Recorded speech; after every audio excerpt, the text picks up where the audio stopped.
dari mereka yang memiliki bayi, yang memiliki keturunan, maka bayi tersebut harus sesekali datang ke Candi Agung untuk bersilaturahmi dengan leluhur. Ya, dan sebenarnya setelah ayah sama ibunya Mita ini menikah, Wak, mereka nggak tinggal di daerah Hulu Sungai itu lagi. Tapi sebagai warga asli Hulu Sungai, Wak, maka mereka ini juga masih memegang erat tradisi itu. Nah, singkat cerita, pada tahun 1991, dengan dibantu oleh bidan dan dukun beranak, ibunya Mita melahirkan anak ketiga, which is kakak pas di atasnya Mita. Mita kan anak keempat, berarti waktu kejadian ini Mita belum lahir. Proses persalinan anak ketiga ini berjalan dengan lancar, Wak. Ibu melahirkan seorang bayi perempuan yang kemudian diberi nama Evi. Tapi ketika bayi Evi ini udah lahir, tanpa diduga-duga ibu ini masih ngerasa mules di perutnya. Kok masih mules, belum lega ini perut aku. Dan ketika diperiksa sama dukun beranak dan bidanan tadi, ternyata masih ada satu bayi lagi yang ada di dalam perutnya ibu.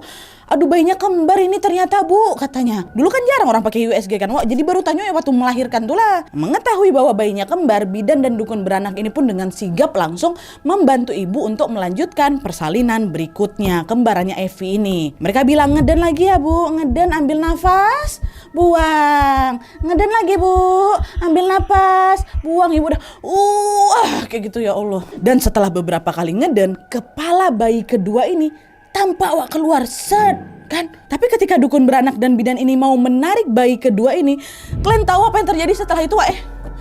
Secara mengejutkan, bayi yang tadi udah kelihatan kepalanya tuh, Wak, tiba-tiba menghilang, Wak. Hilang. Tuh terkejut bidan sama dukun beranak kan, kok hilang? Hilang? Mana bayinya? Masa tadi kamu lihat kan? Kok hilang nih? Matilah. Di tengah rasa terkejutnya itu, Wak, bidan sama dukun beranak tadi pun dibuat kaget lagi ketika udahlah itu bayi itu hilang ya. Kemudian mereka melihat lagi ada ari-ari dan tali pusat si bayi keluar lagi dari tubuh itu. Dan ini memang hal yang wajar terjadi ketika persalinan kan, bayi keluar juga lah itu ari-arinya. Tapi yang buat mereka terkejut di sini adalah ari-ari dan tali pusat itu masing-masing jumlahnya ada 2. Bayi Evi ada 1, bayi yang keduanya ada 1. Berarti memang betul kalau bayi yang dilahirkan sama ibu ini bayi kembar kan, Wak. Berarti tadi kita berdua nggak halu nih, memang ngeluarin bayi yang kedua. Tapi kalau memang bayinya ada 2, terus bayi yang 1 lagi tadi di mana? Masa hilang kayak gitu aja?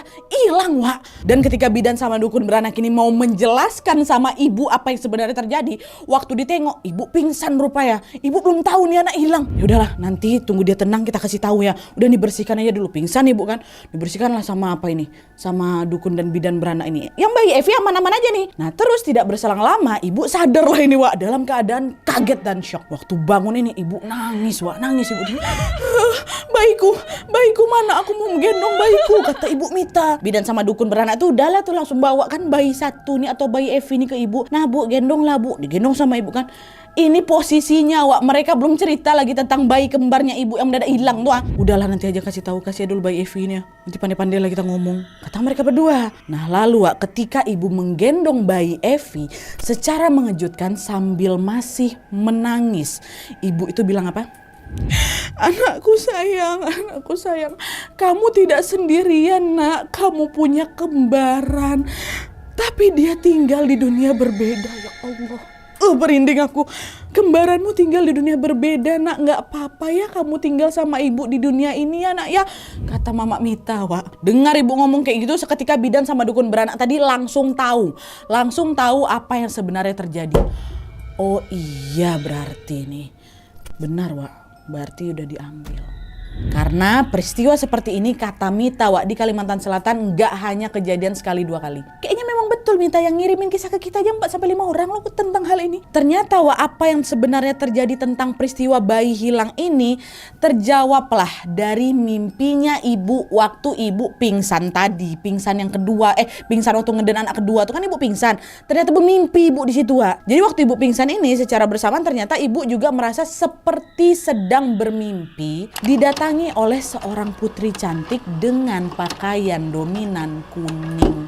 Ya, kalau kalian browsing tentang Putri Junjung Buih, warna pakaian yang dia kenakan memang kuning, wae. Di dalam mimpinya ibu, putri itu menggendong seorang bayi perempuan sambil berkata, kamu tidak perlu khawatir, anakmu yang satu ini akan aku rawat dengan baik. Aku pastikan dialah yang akan kelak menjadi pelindung bagi keluargamu.